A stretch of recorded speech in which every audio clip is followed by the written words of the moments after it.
Welcome to my channel. Huwag kalilimutan mag-subscribe, mag-likes at mag-share para updated kayo sa i-upload kong mga videos. Magaganda ang i-upload kong mga videos dahil ito ay informative, educational and interesting to watch. Nakakamangha at madaling maunawaan ng lahat. Marami kayong matututunan dito. Maghahatid sa inyo ng kaalaman at edukasyon. Huwag bibitiw, manood at makinig sa aking mga videos. Ang pag-uusapan natin ngayon ay tungkol sa bagong batas na nilagdaan ni Pangulong Ferdinand Marcos Jr. Ang isang batas na naglalayong protektahan at tiyakin ang kapakanan ng mga manggagawa sa entertainment, partikular na ang mga nasa pelikula at telebisyon.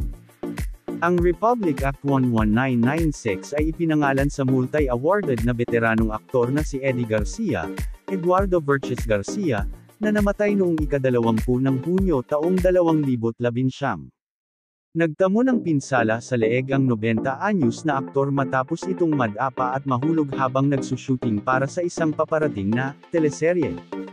Republic Act 11996, or the Act Protecting the Welfare of Workers in the Movie and Television Industry, was signed on May 24, 2024.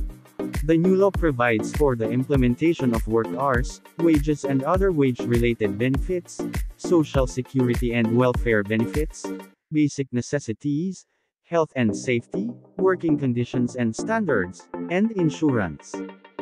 Ang Republic Act 11996, o ang Act Protecting the Welfare of Workers in the Movie and Television Industry, ay nilagdaan noong ika-24 ng Mayo taong 2024. Nakasaad sa bagong batas ang pagpapatupad ng mga oras ng trabaho, sahod at iba pang benepisyong may kinalaman sa sahod, social security at mga benepisyo sa welfare, pangunahing pangangailangan, kalusugan at kaligtasan, mga kondisyon at pamantayan sa pagtatrabaho, at insurance. Isinasaalang-alang ng bagong batas ang sanhi ng pagkamatay ni Garcia na naaksidente habang nagsushooting para sa isang palabas sa telebisyon. Ang batas ay nag-uutos na ang manggagawa at ang tagapag-empleyo o punong guro ay dapat magsagawa ng isang kasunduan o isang kontrata sa pagtatrabaho sa isang wika o dialekto na naiintindihan ng magkabilang panig bago ang pagsisimula ng serbisyo. Walang kasunduan o kontrata sa pagtatrabaho ang dapat magdiskriminalaban sa isang manggagawa na may mga kontrata o proyekto sa iba pang mga kagamitan sa produksyon maliban kung ang pagiging eksklusibo ay tinukoy sa kontrata. Ni ang sinumang tao ay dapat magsagawa ng anumang pagkilos na may kinalaman sa kagustuhan batay sa lahi, kulay, pinagmulan, bansa o etnikong pinagmulan, o relihiyon, na may layunin o epekto ng pagpapawalang bisa sa pagkilala, pagtamasa, o paggamit sa pantay na katayuan ng anumang karapatang pantao o pangunahing kalayaan, ang sabi ng batas. Sa ilalim ng bagong batas, ang mga manggagawa ay dapat protektahan ng kanilang mga employer o punong guro sa lugar ng trabaho. Isinasaad ng batas ang pangangailangan para sa pagpapatupad ng mga oras ng trabaho, sahod at iba pang benepisyong may kaugnayan sa sahod, panlipunang seguridad at mga benepisyo sa welfare, pangunahing pangangailangan, kalusugan at kaligtasan, mga kondisyon at pamantayan sa pagtatrabaho, at insurance.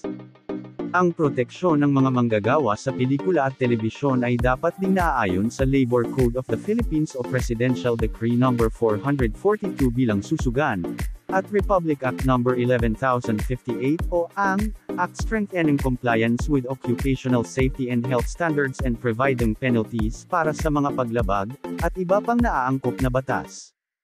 Pagdating sa bilang ng oras ng trabaho, nakasaad dito na ang mga ito ay dapat ibabatay sa mga tuntunin at kondisyon na itinakda sa kasunduan o kontrata sa pagtatrabaho at iba pang mga takda na nilagdaan sa employer o principal.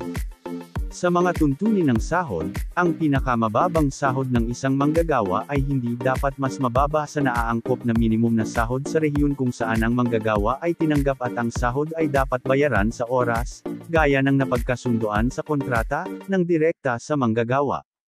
Ayon sa bagong batas, ang mga manggagawa at employer ay dapat ding magkaroon ng kasunduan na naisakatuparan sa isang wika o dialekto na nauunawaan ng magkabilang panig. Ang mga employer na lumalabag sa batas ay may multa na hanggang 100,000 pesos para sa unang paglabag, 200,000 pesos para sa ikalawang paglabag, at hanggang 500,000 pesos para sa ikatlo at mga sumunod na paglabag. Kung ang paglabag ay ginawa ng isang korporasyon, trust o firm, partnership, association o anumang iba pang entity, ang mga multa ay dapat ipataw sa mga responsableng opisyal ng entity, kabilang ang, ngunit hindi limitado sa, executive producer, production manager, at negosyo, unit manager, sabi ng batas. Hanggang dito na lang ang video na ito. Thank you for watching.